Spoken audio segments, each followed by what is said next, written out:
Dito na po ba tayo titira? Oo anak, tulungan mo na nga ako sa pag-aayos sa mga gamit natin. Marami pa tayong gagawin eh. Sana po na pinayagan niyo na lang akong sumama sa pinsan ko para magtrabaho kasama siya. Hindi ba nag-usap na tayo tungkol sa bagay na yan? Hindi kita papayagan na magtrabaho sa Maynila. Napakadelikado ng panahon ngayon, akala mo ba? Kasama ko naman po si Rhea eh. Hindi niya ako pababayaan. Halos magkasing edad lang kayo ni Rhea. Paano ka niya mapapangalagaan? Masyado lang po kayong mahigpit para naman pong wala kayong tiwala sa akin eh.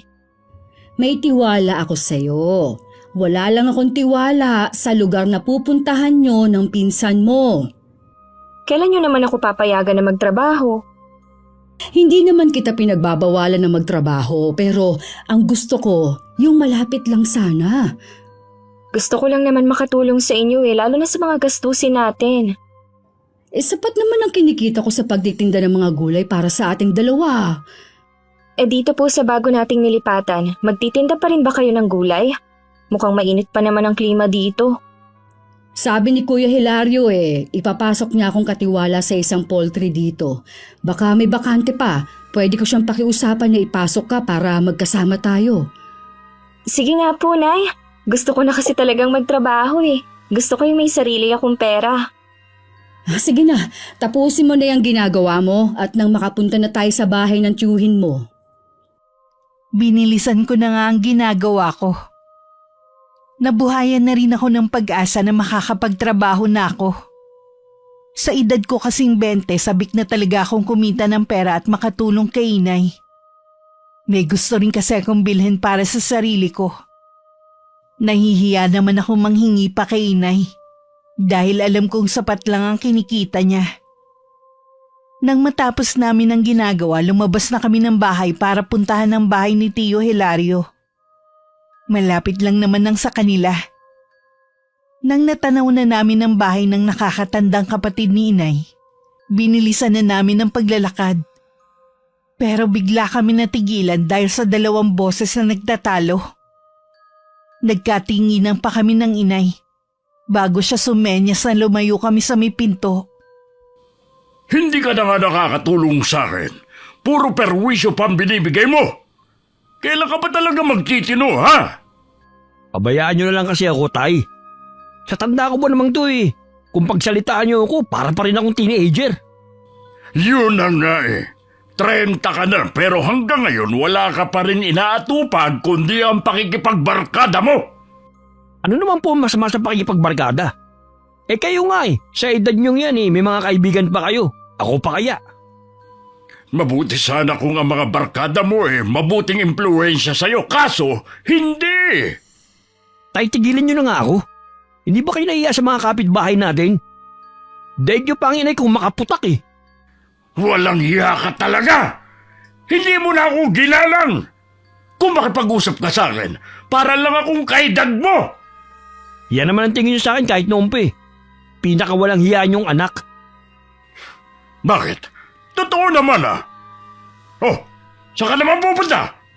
Kinakausap pa kita! Talaga bang pinaninindigan mo na ang pagiging bastos at walang modong anak? Oo na. Hindi naman magbabago pa ang tingin nyo sa akin kahit ano pang gawin ko eh. Gago ka pala eh! Wala ka naman talagang ginagawang mabuti! Paano magbabago ang tingin ko sa'yo? Kaya nga alis na lang ako dito. Tapos ano? Pagbalik mo, may dala ka na namang bagong problema? Brandon! Bumalik ka rito! Madilim na madilim ang anyo ng pinsan ko nang dumaan sa harapan namin. Nakakatakot din ang ibinigay niyang tingin sa amin. Bigla na lang ako napatungo. Lumapit naman ang inay sa may pinto kung saan nakatayo si Tio Hilario. Bahagya pang nagulat ang kapatid ni inay nang makita kami. Tinanaw niya muna ang papalayong anak bago niya ibinaling ang atensyon sa amin.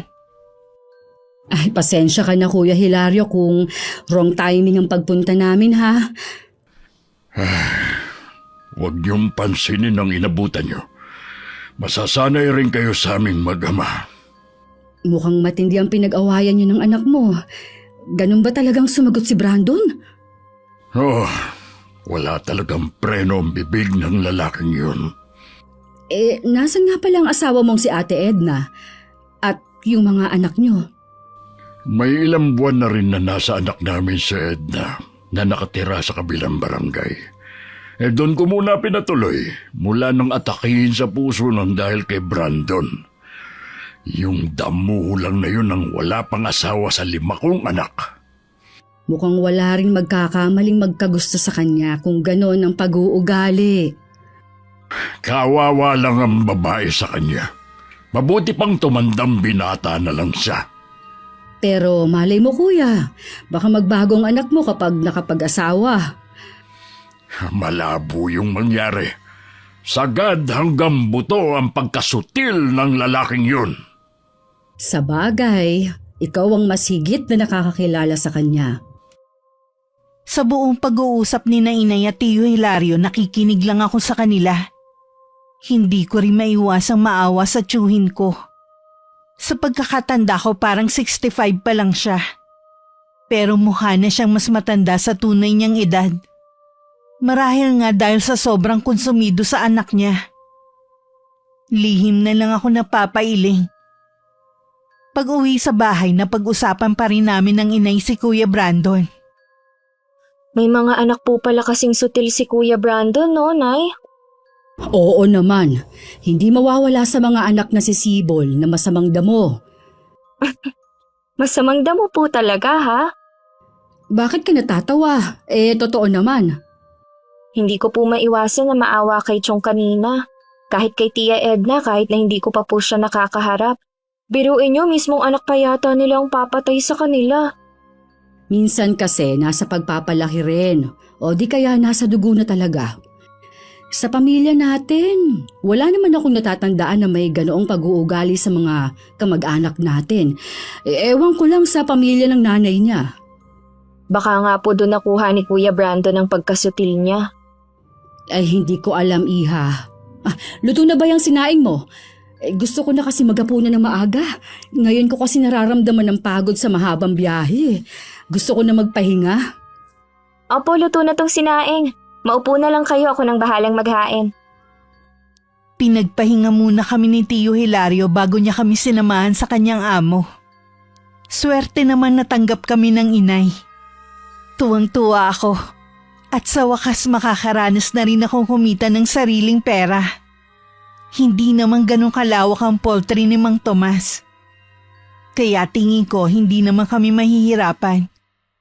Si Tio Hilario naman ang nangangasiwa sa mga alagang baka ni Mang Tomas.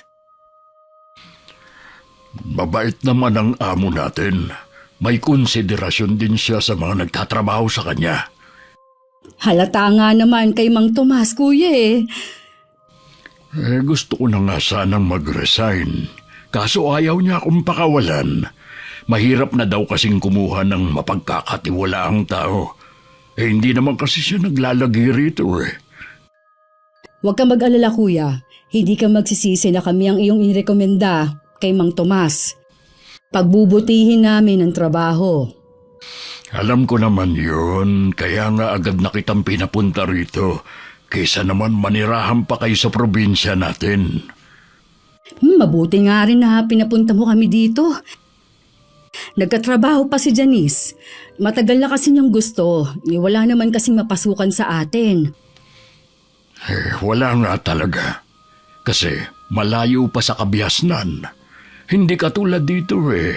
Kahit papano, maraming pwedeng pasukan at malapit pa sa bayan. Kung sakaling lang hindi siya matanggap sa poultry, pwede siyang maghanap ng trabaho sa bayan. Okay na rin na magkasama kami sa isang trabaho. Hindi rin kasi ako sanay na hindi nakikita ang anak ko. Sa bagay nga, nag-iisa lang ang anak mo at babae pa.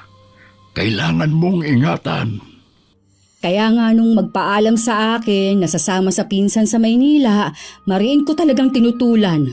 May tiwala naman ako sa anak ko . Kaya lang, hindi ang pupuntahan niyang lugar. Tama din naman ang ginawa mo.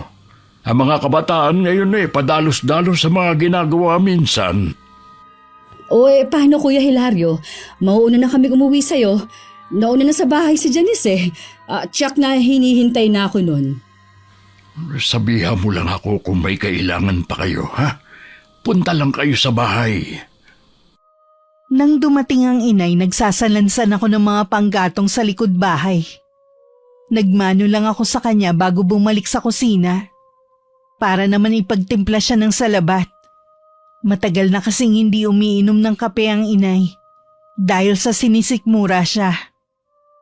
Nang matapos naman ako magluto para sa hapunan namin, tsaka ako siya tinabihan sa mahabang upuan. Scene 6. Alam niyo ba, Nay, nakita ko po kanina si Kuya Brandon. Nagtatalo sila nung asawa ni Aling Fe. Ha? Bakit kaya? Sa pagkakarinig ko po sinigawan niya si Aling Fe dahil sinisingil na siya ng utang sa tindahan. Narinig yata nung asawa kaya nagtalo sila. Muntik na ngang masuntok si Kuya Brandon May umawat lang sa asawa ni Aling Fe. Bastos talaga ang batang yon. Makakahanap rin siya ng katapat niya kung hindi siya magbabago. Mabuti nga po siguro yun para magtino siya. Grabe na po yung perwisyong ibinibigay niya sa pamilya niya. Naaawa nga ako sa tiyuhin mo Kaya wag mo nalang banggitin na nakita mo sa kanya. Baka mag-away na naman na mag-ama. Kahit hindi po tayong magsabi, meron niyang magpaparating kay Tio Hilario. Sa bagay nga, kahit papaano, hindi sa atin ang galing. Oo nga po. Gusto niyo na po bang kumain? Mamaya na lang. Kunin mo muna yung langis ko.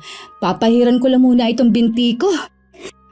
Kanina pa kasi nangingimay Araw ng linggo. Naisip ng inay na mamalengke sa talipapa na malapit sa amin. Dinamihan na niya ang pagluluto ng ulam para mabigyan na rin si Tio Hilario. Ako na lang ang nagdala sa bahay ng tiyuhin ko. Pagdating doon, nagtaka ako kung bakit saradong-sarado ang buong bahay. Aalis na sana ako nang maalala na hindi pala umaalis ng araw ng linggo ang tiyong. Bigla akong kinutuban ng hindi maganda. Makailang ulit din akong tumawag pero walang sumasagot. Naisipan ko ng puwersahin ng pagpasok. Nakita ko ang tiyuhin ko na nahihirapang huminga na hawak ang dibdib habang nasa sahig. Agad ko siyang nilapitan at inalalayang makaupo. Kumuha rin ako ng isang basong tubig. Ayos na po ba ang pakiramdam niyo, Chong? Oo, Iha. Salamat at dumating ka. Kagabi pa kasi masama ang pakiramdam ko Baka po kailangan niyo nang dalhin sa ospital. Ayos lang ako, Iha. Nanggagamot pa ba ang inay mo? Paminsan-minsan na lang po, Chong. Tatawagin ko po siya para pumunta dito. Sandali lang po ako. Hindi na kailangan, nandito na ako. Nay! Buti dumating kayo. Nagtaka na kasi kung bakit hanggang ngayon hindi ka pa rin umuuwi. Kinutuban ako na baka may masamang nangyari. Si Tio Hilario kasi naabutan kong hirap sa paghinga. May sakit ka ba sa puso, kuya? Wala akong sakit sa puso. Kagabi pa kasi masama ang pakiramdam ko Pupuntahan ko sana kayo kanina sa inyo. Balak kong magpatingin sa iyo. Kaya nga lang talagang hindi na ako nakaalis pa ng bahay. Sige. Susuriin kong lagay mo. Nasaan nga pala si Brandon? Ewan ko sa lalaking yun kung nasaan na namang lupalop naroroon. Nung Biyernes pa hindi na uwi rito. Madalas bang manikip ang dibdib mo? Ngayon lang nangyari ito sa akin. Hindi naman kaya sa matinding pagod na rin? Yun din ang palagay ko Tsaka, iwasan mong pag-iisip lagi. At saka yung magalit. Hindi maiiwasan, lalo't araw-araw na lang akong nakakatanggap ng reklamo sa mga ginagawa ni Brandon. Katulad kahapon, akong sinisingil nung may-ari ng bilyarang nasira ng barkada niya. Hayaan mo na siyang lumutas sa problema niya. Nasanay na kasing ikaw ang taga-ayos sa mga gusot niya Nakakahiya naman kasi sa mga piniperwisyo niya. At saka, dito na sa bahay pumupunta. Ay, yun nga lang. Tsaka anak mo pa rin siya. Kahit ano man ang gawin niya, hindi mo rin matitiis. Nakaramdam tuloy ako ng inis kay Kuya Brandon ng mga sandaling yon. Hindi man lang kasi niya naisip na napakapalad niya sa pagkakaroon ng ama. Ako kasi bata pa lang namatay na ang aking ama. Puro na lang sa kwento ng inay ko siya nakilala. Hindi naman agad namin iniwan si Tio Hilario. Pinagluto na rin namin siya ng pagkain niya. Habang nag-uusap ang magkapatid sa silid, dumating naman bigla si Kuya Brandon. Naabutan niya akong nakaupo sa sala. Anong ginagawa mo rito? Hindi kasi namin maiwan ang tatay mo eh. Naabutan ko kasi siyang nahihirapan huminga kanina. Nasaan siya ngayon? Nasa kwarto, nag-uusap sila ng inay. Ayos na kaya ang lagay niya? Oo, ginamot na siya ng inay kanina. Wow! Hindi ko alam na doktor palang nanay mo. Isang albularyo si inay sa amin. Marami na siyang napagaling sa lugar namin. Sabi mo eh. May pagkain kaya sa kusina? Meron, nagluto na ako kanina. Ayos. Kanina pa ako nagugutom eh. Hindi mo man lang ba sisilipin muna ang itay mo bago ka kumain? Mamaya na. Makakapaghintay naman siya eh. Pero itong pagkalam ng sikmura ako, hindi na. Naiiling na lang ako na sinundan ko siya ng tingin habang papuntang kusina. Tumayo na lang ako at pumasok sa silid kung nasan sina inay at Tio Hilario. Sinabi kong dumating na si Kuya Brandon at kumakain sa kusina. Hindi naman maitago ang pagkadismaya sa mukha ni inay. Si Tio Hilario naman blanko lang ang ekspresyon ng mukha. Ilang sandali muna ang lumipas bago pumasok si Kuya Brandon. May sakit daw kayo. Bigla kasing nanikip ang dibdib ko kanina. Buti dumating si Janice. Bakit nga pala ngayon ka lang umuwi? Akala ko hindi niyo mapapansin na wala ako dito sa bahay eh. Pwede ba yun? Dadalawa na nga lang tayo rito sa bahay. Huwag niyo sabihin na pagagalitan niyo na naman ako. Kararating ko nga lang eh. Nakikiusap ako sa'yo, iho. Mahina pa ang itay mo. Huwag mo muna siyang sagot-sagutin. Siya naman itong may problema eh. Minsan na nga lang ako magpakita dito sa bahay, pinapagalitan pa ako. Kaya lang yun ginagawa ng itay mo dahil sa pag-aalala sa'yo. Ibang klase rin naman kasi yung paraan niya ng pag-aalala eh. Huwag kang bastos! Lumabas ka rito sa kwarto ko! May sakit na nga kayo, ganyan pa rin kayo. Lumabas ka na muna, iho. Hayaan mo na lamang munang magpahinga ang tatay mo. Walang imik naman na lumabas ng silid si Kuya Brandon. Pinagsabihan naman ng inay ang tsuhing ko na maging kalmado lang. Bago kami umuwi, pinakain muna namin si Tio Hilario. Nag-aalangan ngang iwan ng inay ang kapatid niya. Kaso ayaw naman sumama sa bahay namin si Chong. Paglabas ng bahay, kausap ni Kuya Brandon ang 3 niyang barkada. Ni hindi na niya kami napansin na umalis ng inay. Kinabukasan pumasok na rin sa trabaho si Tio Hilario. Sigurado ka bang kaya mo na magtrabaho, kuya? Oo naman, wala na akong sakit na nararamdaman. Si Brandon ba nasa inyo pa? Iniwan kong natutulog pa. Kaya nga ako pumasok para hindi ko siya makita sa bahay. Suko na talaga ako sa batang yon. Kanina, umagang-umaga, may nagpunta sa bahay, naniningil ng utang. Ay, sabi ko naman kasi sa'yo, lumipat ka muna sa bahay. Total, sa'yo naman yun. Nakikitira lang kami. Ayos lang naman ako dun sa amin. At saka ayoko rin kasing iwan ng bahay kay Brandon. Dahil tiyak na bababuyin lang niya yun. Baka doon na niya patirahin ang mga barkada niyang halang ang mga bituka. Dadalaw-dalawin ka na lang namin ni Janice sa bahay niyo. Hindi ko rin kasi maiwasan na mag-alala sa'yo eh. Iniisip mo ba na baka may gawin na hindi maganda si Brandon sa akin? Hindi ko naman talaga kilala ang anak mo. Pero minsan, sumasagi yun sa isip ko. Sabi mo nga, malakas ang impluwensya sa kanya ng mga barkada niya. Sa totoo lang, yun din ang iniisip ng mga anak ko at ni Edna. Kung susunod naman ako sa kanya, paano ang mga gamot niya? Kailangan ko pa rin talagang magtrabaho. Ayoko na iasa na lang sa iba pa naming anak ang mga pangangailangan namin. Binantayan na lang ng inay si Tio Hilario. Baka kasi gumawa siya ng mabibigat na trabaho sa poultry. Napansin ko namang wala nang iniindang sakit ang tiyuhin ko. Sadya talagang magaling manggamot si inay. Sabay-sabay din kami umuwi nung hapon. Wala namang kaming kamalay-malay na nasa bahay lang si Kuya Brandon at hinihintay ang ama niya. Mabuti naman dumating na kayo, Tay. Bakit narito ka pa? Hinihintay ko po kayo eh. May kailangan po ako sa inyo. Kung pera ang kailangan mo, wala. Wala akong pera dito. Naibigay ko na sa nanay mo ang sahod ko para pambili niya ng gamot. Kahit magkano lang po. Kailangan ko lang talaga eh. Hindi ka ba makaintindi, ha? Wala akong pera dito. Ang damot nyo naman? Tarantado ka pala eh. Kung nagtatrabaho ka ba naman, di sana may sarili kang pera. Ano pong magagawa ko? Wala kang gustong tumanggap sa akin. Dahil nga sa ugali mong yan. Naturingang may ama ka. Hindi naman maaasahan.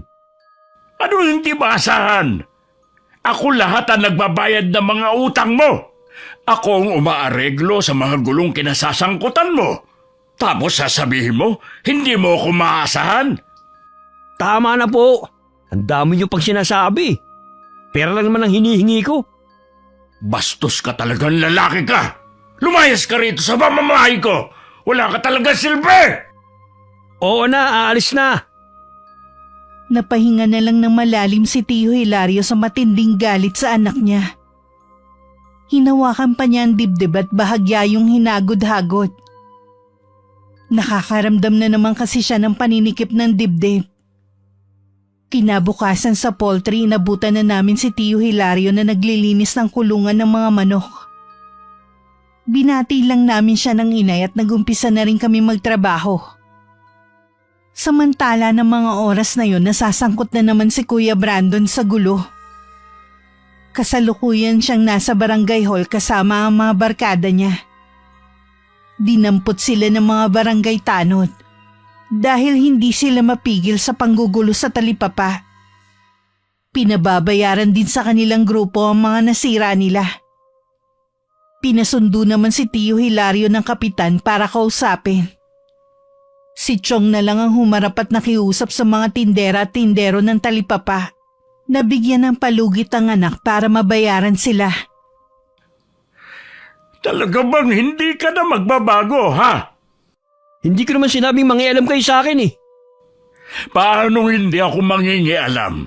Pinatawag nga ako ni Kapitan. Di sa kanya kayo magalit, wag sa akin. Bakit wala kayong kaimik-imik ng barkada mo kanina? Lahat kayo parang mga maamong tupa na nakatungo lang. Huwag niyong bayaran ng mga nasira ko kung ayaw niyo. Talagang hindi ko babayaran.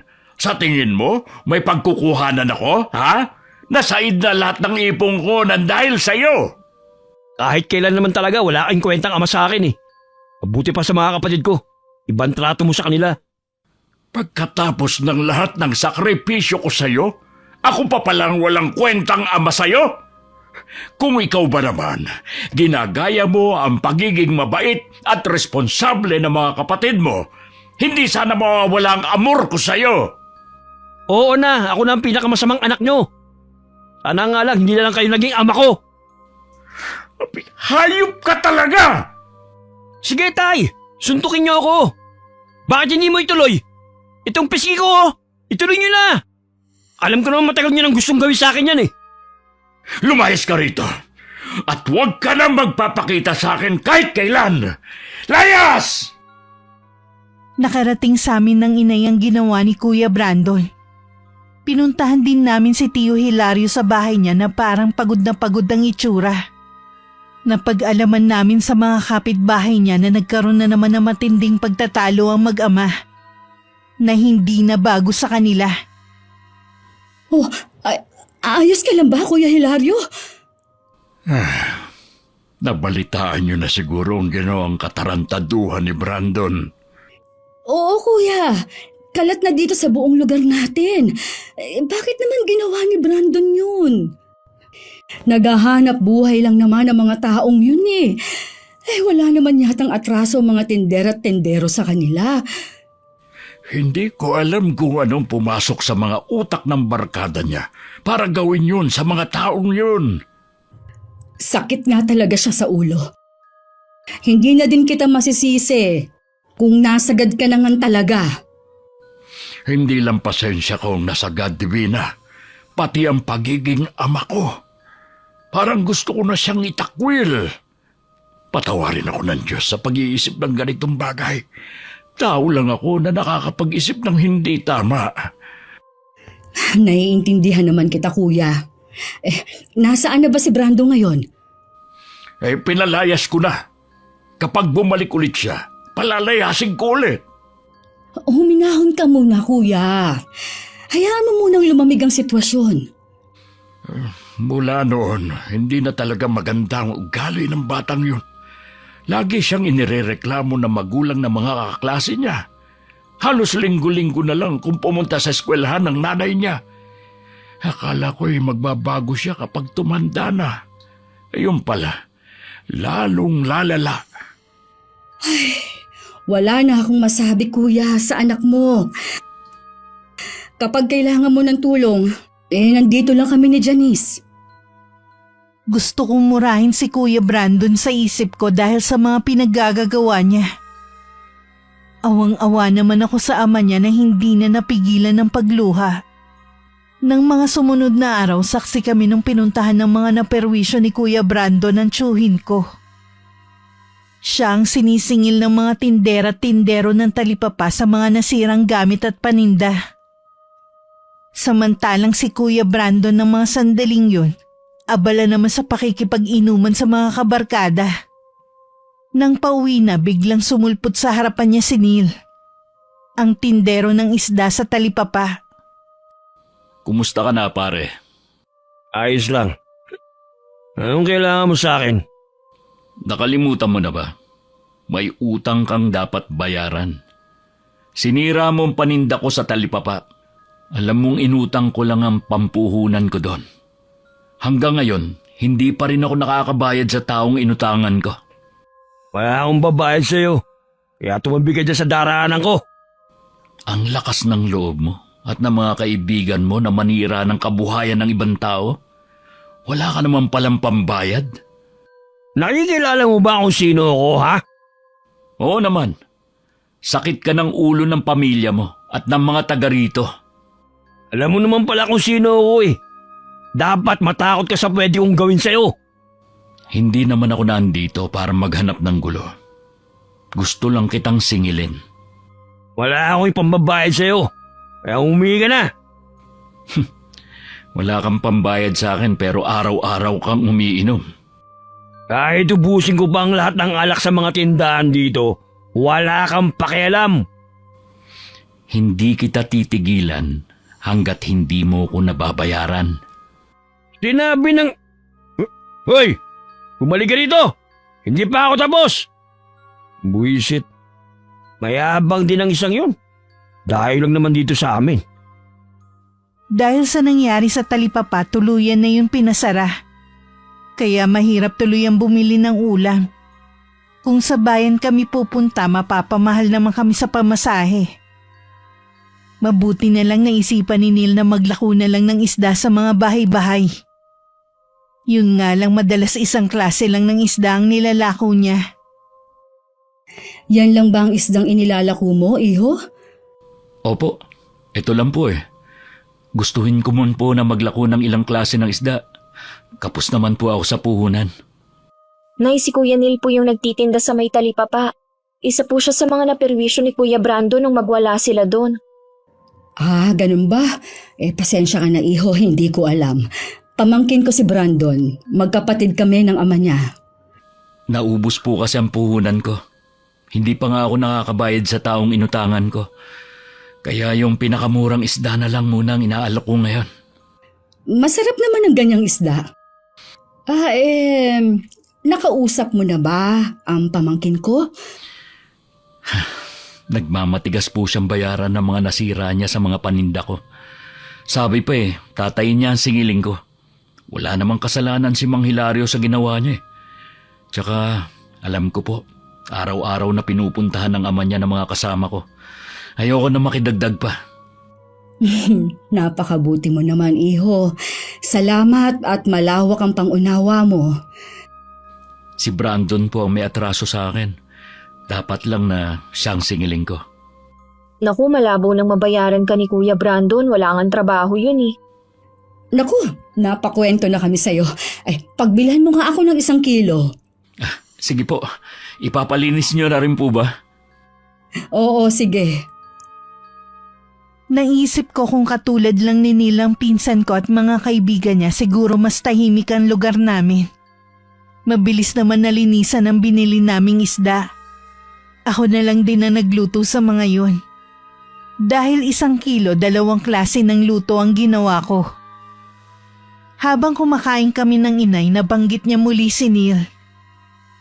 Alam mo ba kung saan nakatira yung sinil? Malapit po sa may simbahan ng bahay nila. Bakit po ninyo naitanong? Wala naman, naitanong ko lang. Para kasing ngayon ko lang siyang nakita sa lugar na ito. Dayo lang po sila ng pamilya niya dito. Mas nauna pa nga po tayo eh. Ganun ba? May pamilya na siya? Ibig sabihin, asawa at anak? Opo, minsan po kasama niya sa pagtitinda sa talipapa ang misis niya. Halos kasing edad lang niya si Brandon pero mas responsable siya. Nasa tao na po talaga ang pag-uugali. Katulad po ni Kuya Brandon, hanggang ngayon wala pa ring pagbabago sa kanya. Malamang dadalhin niya na yun hanggang sa pagtanda niya. Huwag nating pangunahan ang kapalaran niya. Umaasa pa rin ako na balang araw magbabago ang pinsan mo. Sana nga po, alang-alang man lang kay Tio Hilario. Muling pinuntahan ni Neil ang pinsan ko sa tinutuluyan nito. Gaya nung una nilang paghaharap, lasing na naman si Kuya. Sa kabila ng pananalim ng mga mata ni Kuya Brandon, kalmado lang na nakatingin sa kanya si Neil. Ano na naman ang kailangan mo? Kailangan ko na ang pera ko. Anong pera mo? Wala naman ako natatanda na meron kang pinatago sa akin pera. Ang lakas kasi ng loob mong manira ng negosyo ng ibang tao. Hindi mo naman pala kayang panindigan ang ginawa mo. Hoy, nagtitimpi lang ako sa iyo ha. Umalis ka na. Kundi upaan talaga kita. Ibigay mo muna sa akin ang pera ko. Inuubos mo ang pasensya ko ha. Ha? Itong sa'yo. Hindi ko alam na bulag ka pala. Bakit naman sa hangin mo pinapatama ang mga suntok mo? Paano mo nailagan ang mga suntok ko? Lasing ka na kasi. Itong tandaan mo. Hindi kita titigilan hanggat hindi ka nagbabayad. Gago! Mapapagod ka lang. Pero wala kang makikita sa akin. Tignan natin. Hindi mo ako kilala. Pinagbabantaan mo ba ako? Sinasabi ko lang ang pwedeng mangyari sa'yo. Noon lang namin ulit nakitang naglako ng isda si Neil. Ilang araw na kasi namin siyang inaabangan ng inay sa hapon. Akala nga namin nag-iba na siya ng oras ng pagtitinda. Kaya nang makita ko siyang paparating, inabangan ko na siya sa may gilid ng kalsada. Bakit ngayon lang yata kita nakitang naglako ng isda? Nagkasakit kasi mag-ina ko. Kaya wala akong magawa kundi tumigil muna. Kawawa naman, sabay pa sila. Oo nga Hindi pa nga maayos ang lagay ng anak ko. Pero sabi ko, kailangan ko na maghanap buhay. Oo nga pala, nanggagamot si nanay. Baka gusto mong ipagamot ang mag-ina mo sa kanya. Sige. Tatanungin ko ang asawa ko. Hindi kasi yon naniniwala sa mga albularyo Wala naman kasing mawawala kung susubukan niya. Magaling ang inay, marami na siyang ginamot na gumaling. Pag uwi ko sa bahay mamaya, sasabihan ko ang asawa ko. Ito na yung isda mo. Salamat, Suki Bago umuwi, dumaan pa si Neil sa bahay ni Tio Hilario. Nagbabaka sakali kasi siya na baka doon na ulit umuwi ang pinsan ko. Pinuntahan kasi niya ang tinutuluyan nito pero wala na dun si Kuya Brandon. Nang makita nga ni Neil si Tio Hilario at nalaman na wala dun ang anak, sa matanda na lang niya sinabi ang pakay niya. May sakit po kasi ang anak ko eh. Pampa-check up lang po sana. Ako, pasensya ka na iyo. May nauna na kasi sa iyo eh. Yung kasamahan mong tindero. May sakit din daw kasi ang bunso niya. Gusto man kitang tulungan. Wala na akong pera dito. Naiintindihan ko po kayo. Ilang araw ko na po kasing hindi nakikita si Brandon. Siya naman po talaga may atraso sa akin. Ako na ang humihingi ng pasensya sa nagawa ng anak ko sa inyo. Alam kong napakalaking perwisyo ang ginawa niya. Hindi po dapat kayong humihingi ng dispensa sa lahat ng mga ginawa ng anak nyo. Kung biktima kami, biktima rin po kayo ng sarili nyong anak. Sa totoo lang, wala na akong mukhang maiharap sa mga tao rito. Pakiramdam ko ako ang sinisisi ng lahat kung bakit ganoon si Brandon. Mula po nung dumating ako rito, puro magaganda lang ang naririnig ko sa ibang tao tungkol sa inyo. Ugali na po talaga yon ng anak nyo. Hindi dahil may pagkukulang kayo. Sana katulad mo ring mag-isip si Brandon. Dahil walang sapat na perang pampacheck up, napilitan na rin si Neil na dalhin sa bahay ang kanyang anak, kasama ang asawa. Agad namang ginamot ni inay ang bata. Makalipas nga ang ilang sandaling gamutan, umuwi na rin si Neil. Nakatulog na rin ang bata habang ginagamot ng inay. Sabi ng mag-asawa baka naginhawaan ng kanilang anak. Ilang araw na kasing hindi makatulog ang bata. Hinatid ko pa sila hanggang labas ng bahay namin at saka ako bumalik. Sana naman po tuloy-tuloy na ang paggaling ng bata. Nakakaawa kasi Huwag kang mag-alala. Gagaling na rin siya. Pati ang nanay ginamot ko na rin. Nay, habang ginagamot niyo palang bata kanina, nagkwentuhan pala kami ng asawa ni Kuya Neil. Kailangan pala nila ng malaking halaga kaya pinipilit nilang singilin si Kuya Brandon. Malamang, wala na silang ibang malapitan. Ganun na nga po, inutang lang pala nila ang kapital para sa negosyo nila. Ngayon, sinisingil na daw sila ng pinagkakautangan nila. Ay, bakit ba? Kung sino pa ang hikaos sa buhay, sila pa ang nagigipit sa buhay. Oo nga po kung meron lang sana akong ekstrang pera, ipapahiram ko na lang. Kakausapin ko si Kuya Hilario kapag maganda ang mood.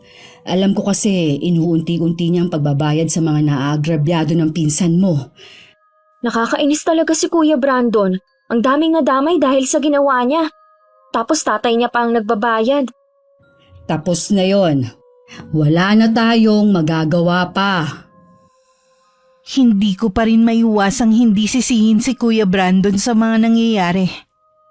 Lingid sa amin ng inay, bumalik na sa bahay nila ang pinsan ko. Kasalukuyan sila nag-uusap ni Tio Hilario na hanggang sa mga sandaling yon galit pa rin sa anak. Bakit ka pa umuwi? Hindi ba't pinalayas na kita? Bahay ko rin naman to May karapatan pa rin akong umuwi rito. Ang kapal din naman ang mukha mo. Wala kang ambag sa pagpapagawa ng bahay na ito, kaya wala kang karapatan dito. Anak nyo pa rin ako, tay. May malasakit nga kayo sa ibang tao. Sa akin pa kaya? Kung pwede nga lang mamili ng pwedeng maging anak ginawa ko na. Sa ayaw at sa gusto nyo, uwi na ako rito. Kung dito ka uwi, kailangan mo magtrabaho dahil wala na akong balak hati ang kasakita ko. Alam nyo naman na walang tumatanggap sa akin sa trabaho. Pwes, baguhin mo yung ugali mo para matanggap ka. Pagod na ako sa'yo. Sige na, magtatrabaho na ako. Bukas na bukas maghahanap ako ng trabaho. Pagigihan mo ang paghahanap mo. Kahit may pagdududa si Tio Hilario na magagawa nga maghanap ng trabaho ni Kuya Brandon, Binigyan pa rin niya ang anak ng pagkakataon.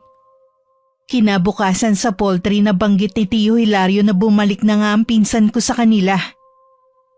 Imbis na matuwa, mas nag-alala pa ako sa pwedeng gawin ng pinsan ko sa tiyuhin ko. Oh, saan daw siya naglagi?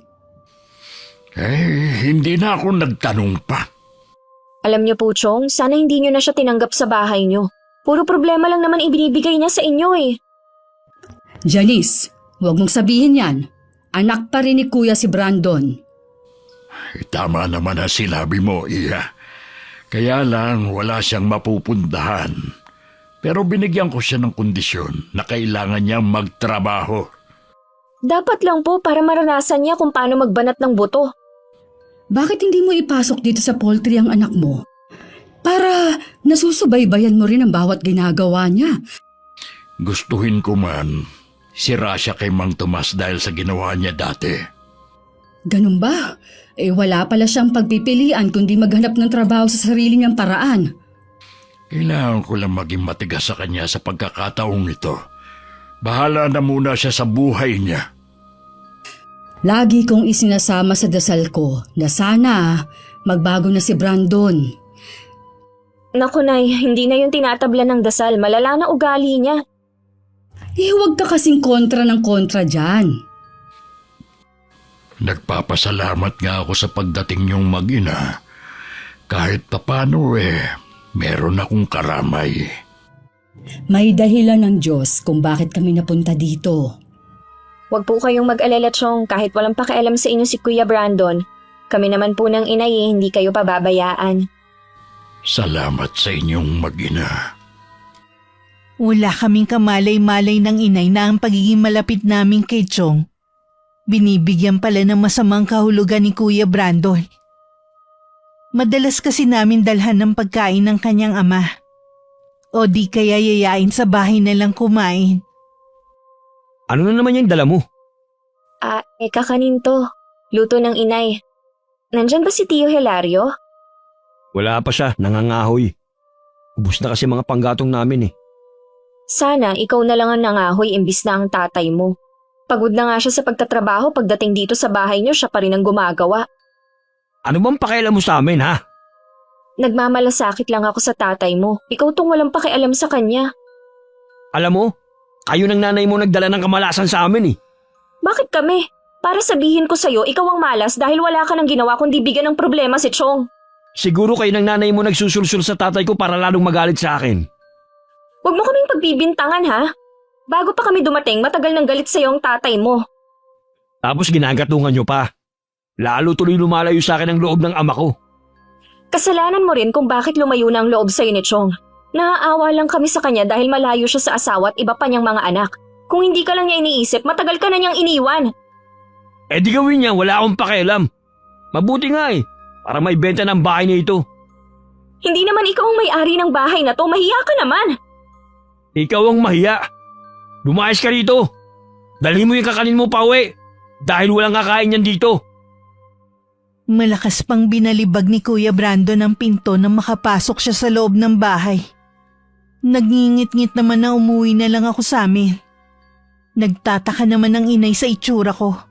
At kung bakit dala ko pa din ang kakanin na ginawa niya. Sinabi ko naman na naging sagutan namin ni Kuya Brandon. Sa tingin ko, nagsiselos lang ang pinsan mo dahil sa atensyon na ibinibigay ng tatay niya sa atin. Kasalanan din naman niya eh. Kung pinapahalagahan sana niya ang tatay niya, hindi mababaling sa atin ang atensyon ng Chong. Ang mabuti pa, iwasan na muna natin ang pagpunta sa bahay ni Kuya. Bigyan natin sila ng pagkakataon na magkasarilinan. Baka nga kalabisan na rin ang presensya natin sa kanila. Paano po kung puntahan tayo dito ni Chong? Okay lang yon. Ang importante hindi muna tayo magpapakita sa bahay nila. Sa bagay nga, ayoko naman na makadagdag pa tayo sa alalahanin ni Tio Hilario. Alam ko naman na malawak ang pangunawa mo kahit bata ka pa. Ikaw na lang ang bahalang umunawa sa pinsan mo. Nang mga sandali ring yun, nagtatalo ang mag-ama. Dahil sinumbong ng isang kapitbahay ang ginawa sa akin ni Kuya Brandon. Hindi ko kasi alam na may nakakita sa pagtatalo namin ng pinsan ko. Ang taong yun may matindi ring galit kay kuya. Kaya naman kapag may pagkakataon na makakita ng butas, sinusumbong niya agad kay Chong ang mga ginagawa ng pinsan ko. Nakapagsumbong na kagad pala sa inyo yung babaeng yun. Walang sinasabi ang pinsan mo sa akin. Kita mo ngang kararating ko lang halos dito sa bahay eh. Sino pala nagsabi sa inyo? Alam ko na. Ang isa sa mga tsismosang kapitbahay natin. Mga sipsip din talaga eh. Mabuti nga at sinabi sa akin. Ikaw, Brandon, ang mag-ina na nga lang ang kamag-anak natin, tinataboy mo pa. Dahil nga sa'yo, kaya tayo iniiwasan ng mga kamag-anak ng nanay mo. Wala akong pakialam sa kanila. Hindi naman sila maaasahan sa oras ng kagipitan eh. Kasi nga, pasaway ka. Paano kanila tutulungan sa oras ng kagipitan? Ultimo sila, piniperwisyo mo. Ito yung gusto ng mag-ina eh. Yung nagtatalo tayo lagi. Noon pa man, lagi na tayong magkagalit. Kaya huwag kang maghanap ng masisisi mo. Makaalis na nga dito sa bahay na ito. Bad trip talaga. Saan ka na naman pupunta? Kung sinusunod mo sana ang sinasabi ko sa iyo na maghanap ka ng trabaho, di sana may pakinabang ka. Ano nga gagawin ko kung walang tumatanggap sa akin? Dito ka lang kasi naghahanap sa atin. Alam mo naman na kilala na ang reputasyon mo dito. Sana sa ibang lugar ka maghanap ng trabaho. Huwag kayong mag-alala. Maghahanap talaga ako sa ibang lugar ng trabaho. Hindi nyo na ako makikita pa dito kahit na kailan. Naiiling na lang si Tio Hilario habang sinusundan ng papalay yung tingin ng anak. Hindi akalain ng tiyuhin ko na tototohanin ni Kuya Brandon ang sinabi niya. Ilang araw na kasi siyang hindi umuuwi. Pinagtanong-tanong rin nga ni Tio Hilario kung may nakakita sa anak. Pero lahat sila iisa ang sinasabi. Ilang araw na rin hindi nakikita si Kuya Brandon. Maging sa tindahan na laging tinatambayan ng grupo niya. Sa bahay ni Tio Hilario, bigla na lang niya naisipang tingnan ng titulo ng lupang kinatitirikan ng bahay niya. Pero ganun na lang ang naramdaman niyang takot. Nang wala sa kinalalagyan nito ang titulo at iba pang papeles. Agad siyang kinutuban na kinuha yun ni Kuya Brandon. Huminahon ka lang, kuya. Baka mapano ka eh. Paano kung hihinahon? Ang sutil kong anak, ninakaw ang titulo ng bahay namin. Sigurado ka bang si Brandon ang kumuha? Ay, walang ibang kukuha nun kundi siya lang. Ang ibig ko sabihin, baka kung saan lang nakalagay yung titulo. Nasisiguro kong nandun lang yun nakalagay kasi ako nagtago. Sobra na talagang lalaking yun. Hindi ko siya mapapatawad. Oras na ibenta niya ang lupang yon. Sana naman huwag magkatotoong hinala mo, kuya. Ay, sana nga. Baka kung ano lang ang magawa ko sa kanya. Nang araw ding yun, pinuntahan ni Tio Hilario ang asawa sa kabilang barangay para ipaalam ang ginawa ng kanilang anak. Kahit ang mga kapatid ni Kuya Brandon dismayado sa ginawa niya. Maaga palang pinuntahan na ng asawa ni nilang inay sa bahay namin. Namamagaraw kasi ang mga binti ng asawa dahil sa pambubugbog. Hindi naman nag-aksaya ng panahon ng inay. Agad na niyang kinuha ang mga gamit sa panggagamot. Sumama na rin ako sa kanya. Pagdating sa bahay, puno ng pasa ang buong katawan ni Neil. Namanas na rin ang mga binti niya na nagkukulay itim na. Ilang araw na ito? Pang-apat na araw na po ngayon. Bakit mo naman pinabayaan, iho? Sapat lang po kasi ang kita ko para sa aming pagkain. Kaya hindi kami makapunta sa doktor. Gagawin kong lahat para maisalba ang mga binti mo. Sa nakikita ko kasi, malala na ito. Nakikiusap po ako, Aling Divina. Tulungan niyo po ako. Ako lang po inaasahan ng pamilya ko eh. Gagawin ko ang lahat, kaya ikalma mo lang ang sarili mo. Kuya Neil, sino palang may gawa niyan sa'yo? Si Brandon. Si Brandon ang may gawa nito sa akin. Sabi ko na nga be. Habang hawak ako sa magkabilang braso ng dalawa niyang kaibigan, pinubugbog niya ako. Hindi pa siya nakontento. Pinagpapalo niya ng bakal ang mga binti ko para daw hindi na ako makalabas ng bahay namin. Ano ba ang dahilan niya? Bakit niya ginawa sa'yo? Sinisingil ko na kasi siya sa utang niya. Narinig ko kasi na meron na siyang pera. Kahit pinsan ko pa siya, kung akong nasa kalagayan mo, isusumbong ko na siya sa pulis.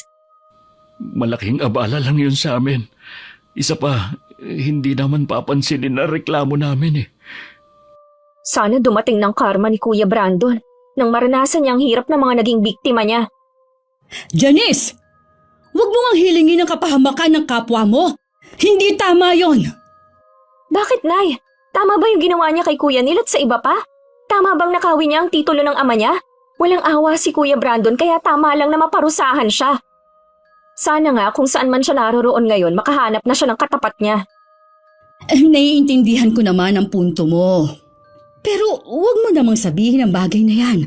Hayaan mo na ang Diyos ang magparusa sa mga nagawa niyang kasalanan. Itinikom ko na lang ang bibig ko kahit parang sasabog na sa bigat ang dibdib ko. Ayoko kasi magtalo pa kami ng inay sa harapan ng ibang tao.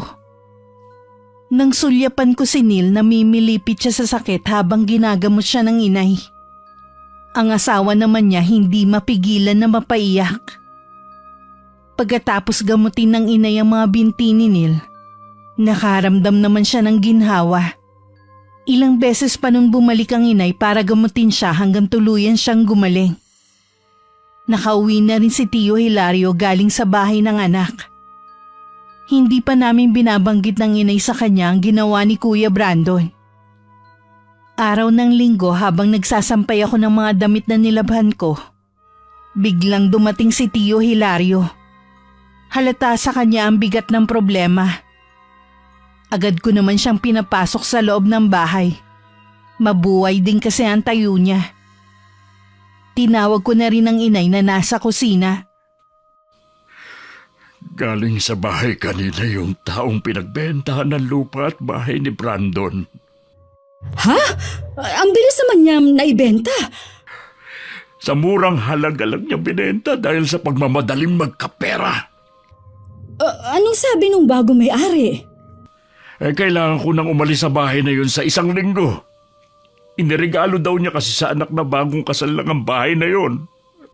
Ay, ano ba itong ginawa mo, Brandon? Hindi pa alam ng asawa ko at mga anak. Hindi ko alam kung paano sasabihin sa kanila ang kauna-unahang naipundar ko. Tuluyan lang nawala sa amin.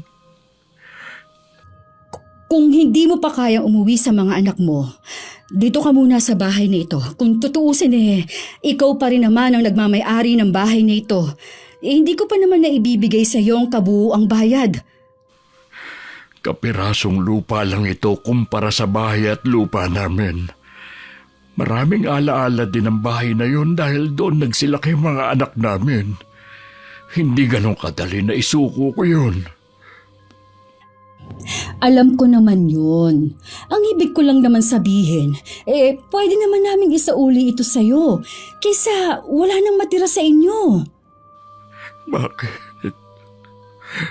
Bakit nangyayari ito sa akin? Maaaring mahirap maunawaan ngayon ang pangyayaring ito, pero magtiwala ka na merong dahilan ng Diyos kung bakit nangyayari ito sa'yo. Hindi na napigilan pa ni Tio Hilario na mapaiyak sa sama ng loob. Awang-awa naman ako na tahimik lang sa isang tabi. Hindi ko rin mailarawan ang matinding galit na nararamdaman ko sa pinsan ko ng mga sandaling yun.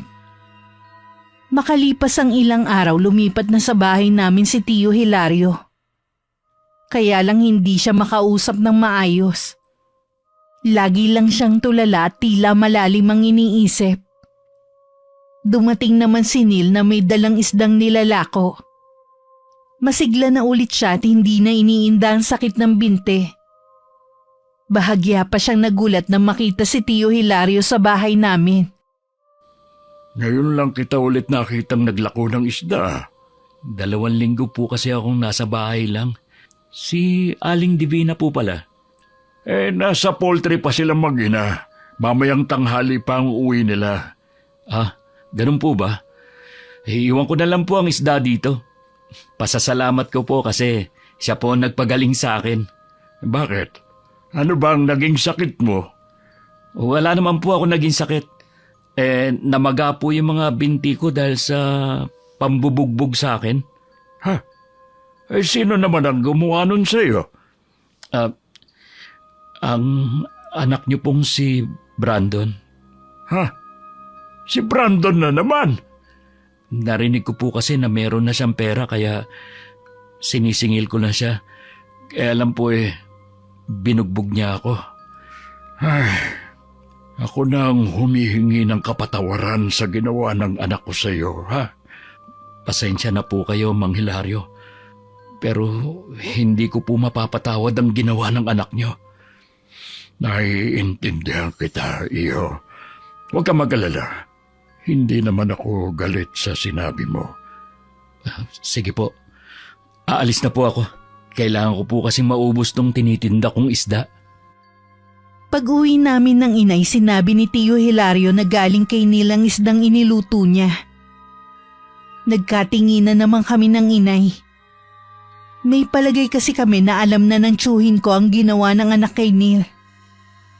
Hindi nga kami nagkamali nang banggitin yun ng tiyuhin ko.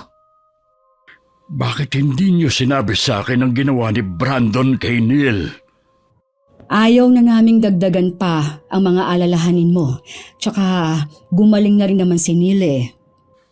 Suko na kami mag-asawa sa anak namin ngayon. Mula ngayon, wala na akong pakialam sa kanya. Kung may mabalitaan man kayo sa kanya, huwag niyo na lang sabihin sa akin. Kuya, talaga bang wala nang puwang sa puso mo ang pagpapatawad sa anak mo?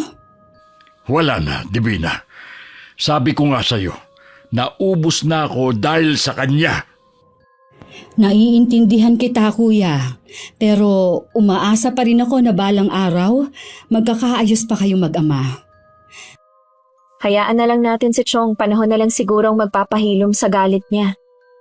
Hindi ko lang kasi maiwasan na mag-alala. Katulad ngayon, tulala na naman siya habang nakatanaw sa bintana. Kahit gaano pa po katatag ang isang tao, mauubusan din ng lakas. Hindi biro ang pinagdaanan ni Chong, lalo't may sakit pa ang asawa niya. Basta, iparamdam lang natin sa kanya na nandito lang tayo sa tabi niya. Opo, Nay, maaasahan niyo ako sa bagay na yan. Habang naghihirap ang kalooban ni Tio Hilario, nagpapakasaya naman si Kuya Brandon sa ibang lugar. Habang nilulustay niya ang perang pinagbentahan ng lupa ng ama. Nang tingnan niya ang kanyang pera, nagulat pa siya. Dahil iilang lilibuhin na lang ang natira. Ito na lang palang natitira sa pera ko. Hindi na ito magkakasa sa susunod na linggo. Kailangan makagawa ko ng paraan kung paano magkapera. Habang iniisip ni Kuya Brandon kung paano siya magkakapera na naman, nagpaplano na rin si Neil ng gagawin niyang paghihiganti sa pinsan ko. Kahit tutol ang kanyang asawa sa plano niya, itinuloy pa rin niya yun. Masyado na rin binalot ng galit ang kanyang puso. Gagamitin niya ang natutunan niya sa kanyang ama tungkol sa pambabarang. Hindi niya akalain na balang araw magagamit niya yun. Ipararanas ko rin sa iyo ang lahat ng hirap at sakit na naramdaman ko. Lintik lang ang walang ganti.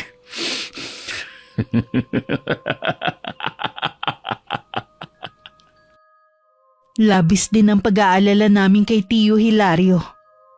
Maliban kasi sa paminsan-minsan niyang pagkakatulala, may mga pagkakataon na tila hindi niya kami nakikilala.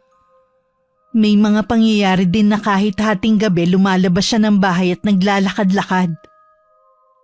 Tuwing tatanungin namin siya ng inay, sinasabi niya na gusto lang niya magpahangin. Nasaan ang Kuya Hilario?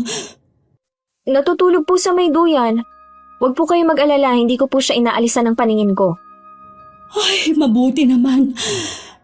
Lagi na lang ako nag-aalala kay Kuya tuwing wala ako dito sa bahay. Ano kayang nangyayari kay Chong? Ay, hindi ko rin alam, Iha. Baka nakakaranas siya ng depresyon dahil sa mga pangyayari. Walang dapat sisihin sa nangyayari sa kanya kundi si Kuya Brandon. Nasaan na kayang walang kwenta niyang anak? Hanggat may pera siya, hindi yun magpapakita. Sana lang wag na siyang magpakita dahil oras na makita ko siya, makakatikim siya sa akin ng masasakit na salita. Kahit ako, nakakaramdam na rin ng galit sa lalaking yun tuwing nakikita ko si Kuya Hilario sa ganitong kalagayan. Wala po ba kayong planong sabihin sa mga anak ni Chong ang nangyayari sa ama nila? Bala kong pumunta sa 1 linggo sa kanila. Bantayan mo muna ang tiyuhin mo habang wala ako, ha? Habang lumilipas ang mga araw, napansin naming parang palala ng palala ang nangyayari kay Chong.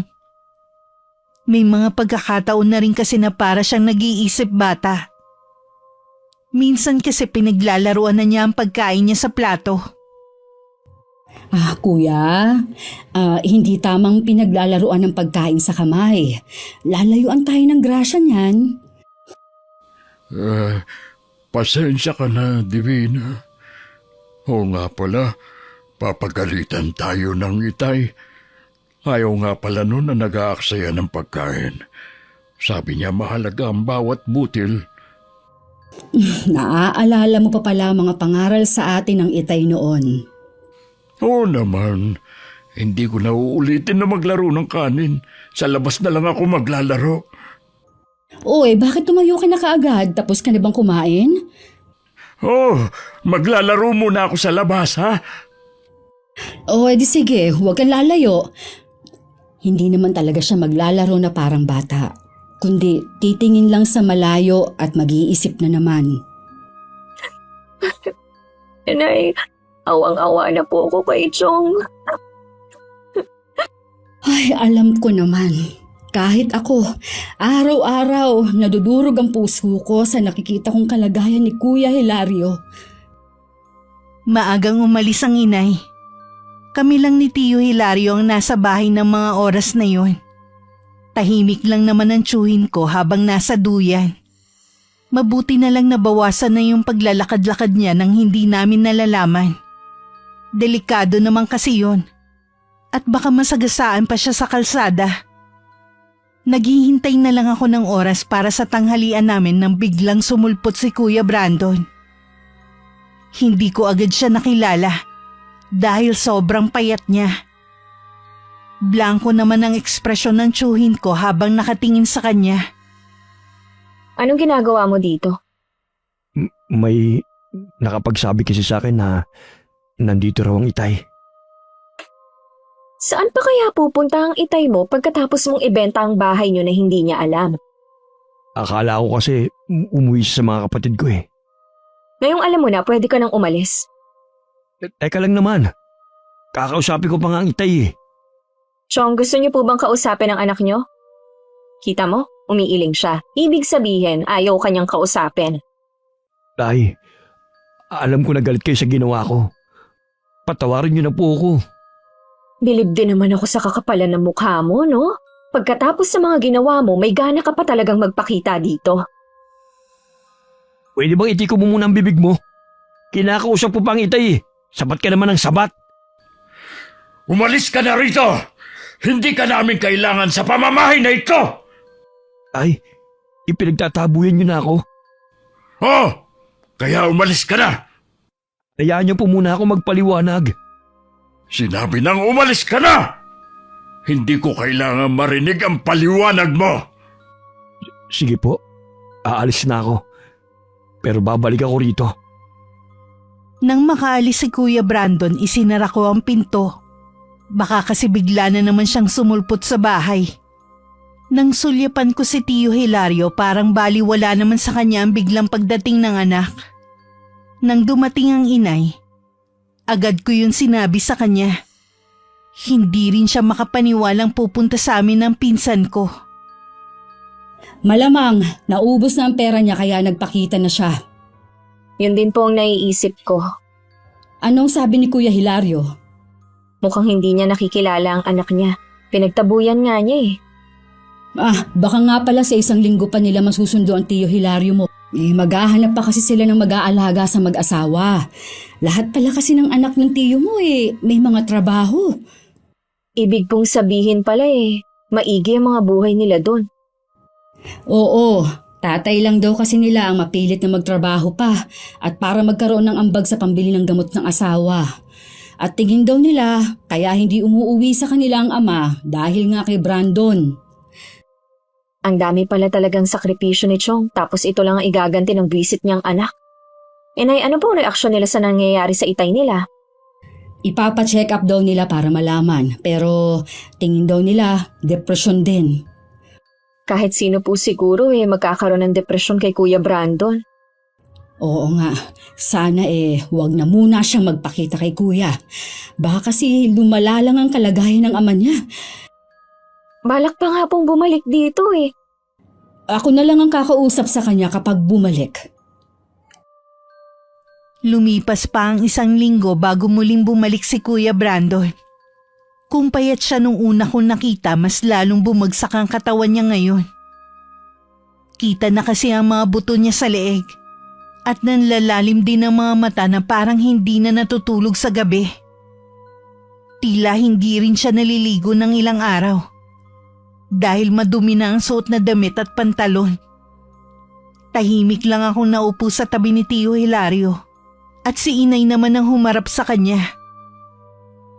Chang, gusto ko sana makausap ang itay. Sa akin mo na lang sabihin ang gusto mong iparating sa kanya. Hindi kasi maganda ang lagay ng ama mo ngayon. May sakit po bang itay?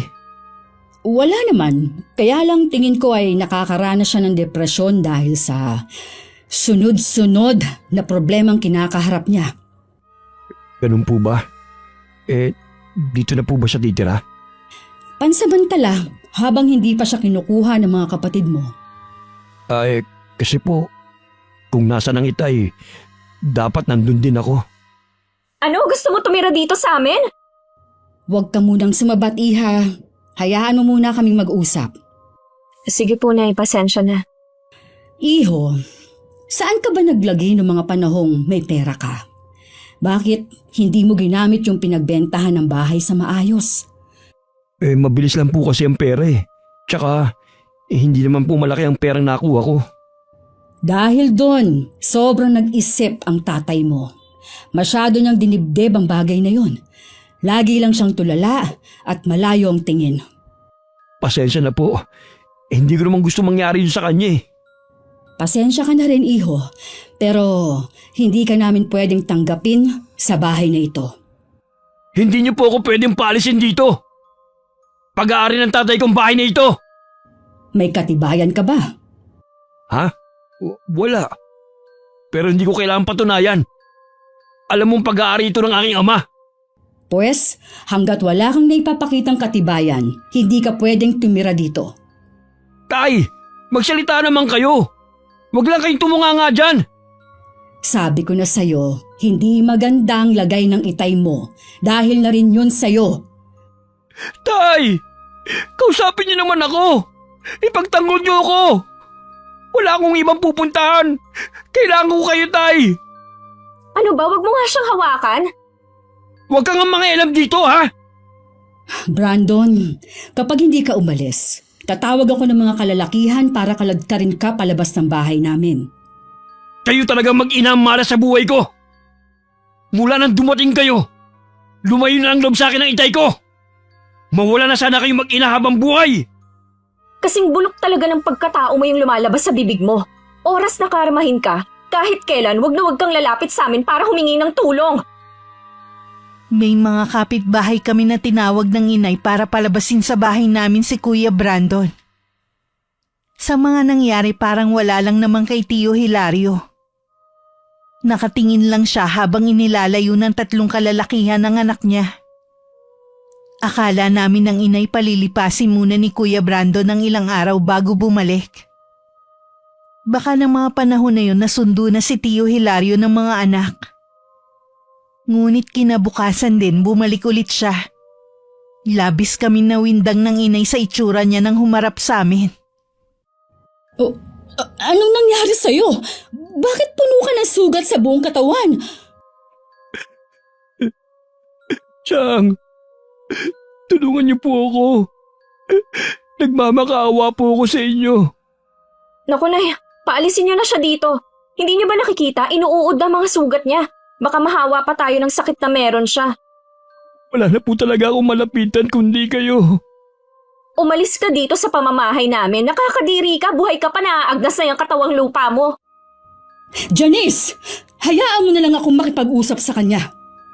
Kapag tinanggap niyo siya dito, aalis ako. Janice! Bumalik ka dito! Ay! Ikaw naman, Brandon. Hindi ka pwede dito. Pero pansamantala, doon ka muna sa dating kamalig sa likod ng bahay na to. Pupuntahan na lang kita para gamutin.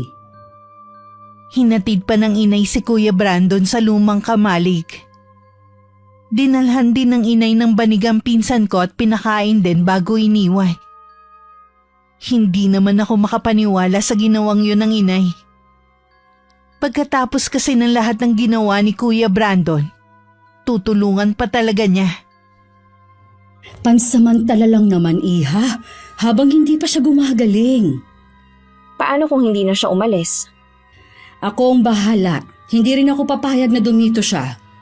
Kinakarma na nga siya sa mga pinagagagawa niya. Tingin ko mayroong bumabarang sa pinsan mo. Kapag hindi ko siya naagapan, yun na ang ikamamatay niya. Sino naman ang gagawa nun sa kanya? Sa dami ng nagawa niya ng atraso, mahirap nang malaman kung sino. Pupuntahan ko muna ang pinsan mo para gamutin. Sasamahan ko na po kayo.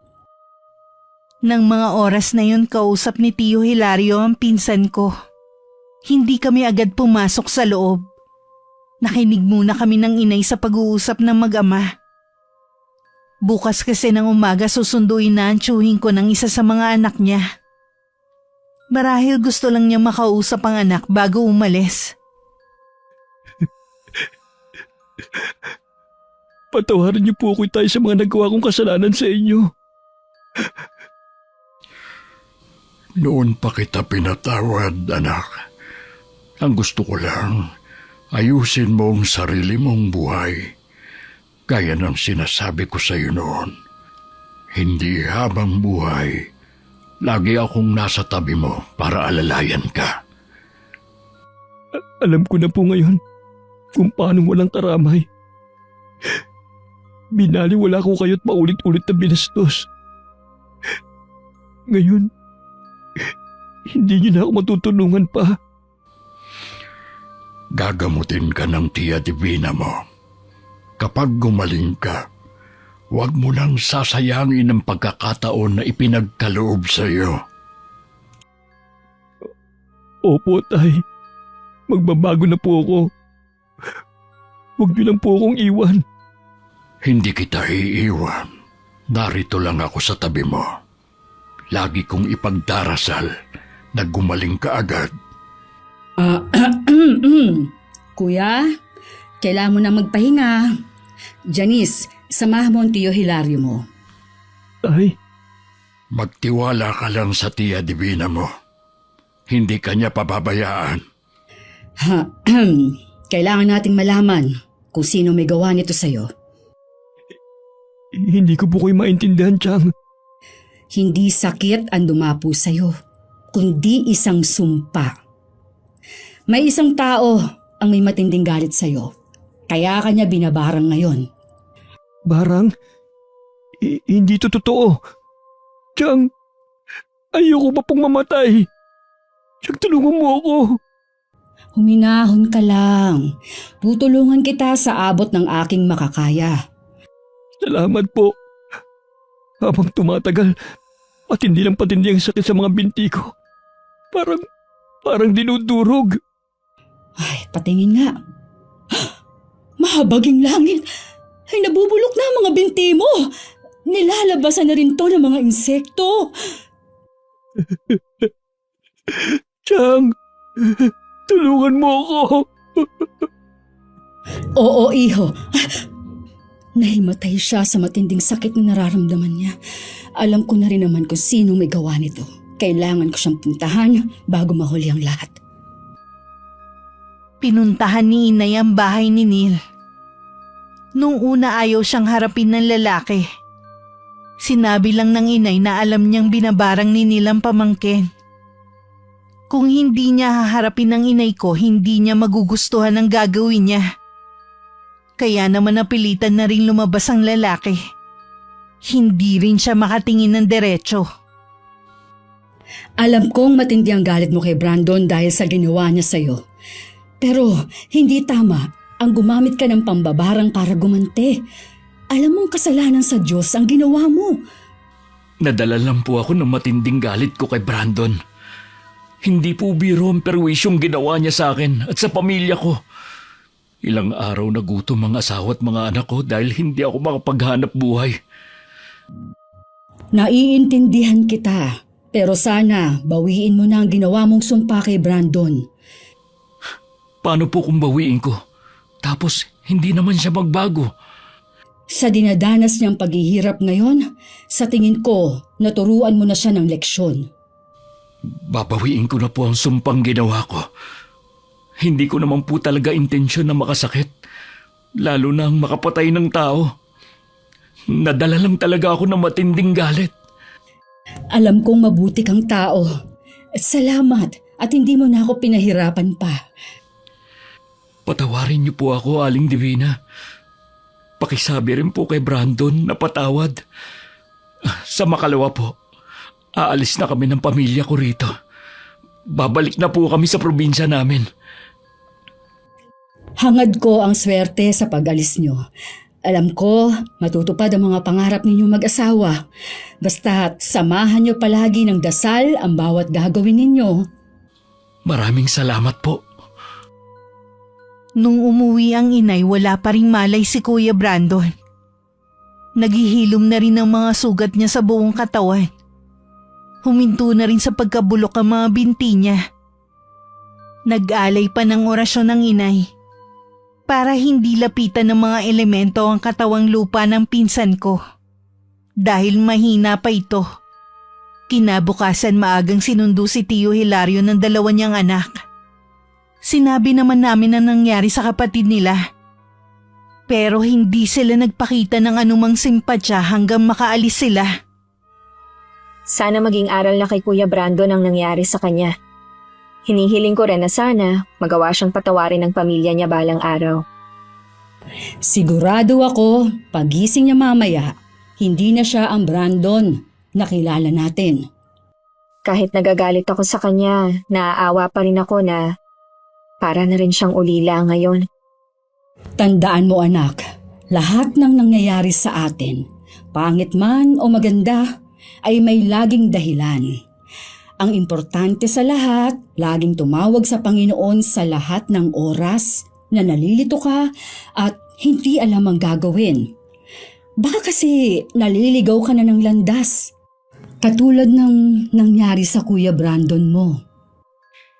Nalungkot naman si Kuya Brandon nang malaman na wala na ang kanyang ama. Dahil tingin naman namin nagbago na siya, pinayagan na rin siya ng inay na manatili sa kamalig. Nang mga sumunod na araw, nabalitaan namin ng inay na may trabaho na si Kuya Brandon. Isa-isa rin niyang nilapitan ng mga taong nagawa niya noon ng mali at humingi ng kapatawaran. Isa ako sa mga buhay na saksi na kahit gaano pa kasama ang isang tao, kapag pinili magbago ay walang imposible. Basta samahan ng mataimtim na dasal. Wakas.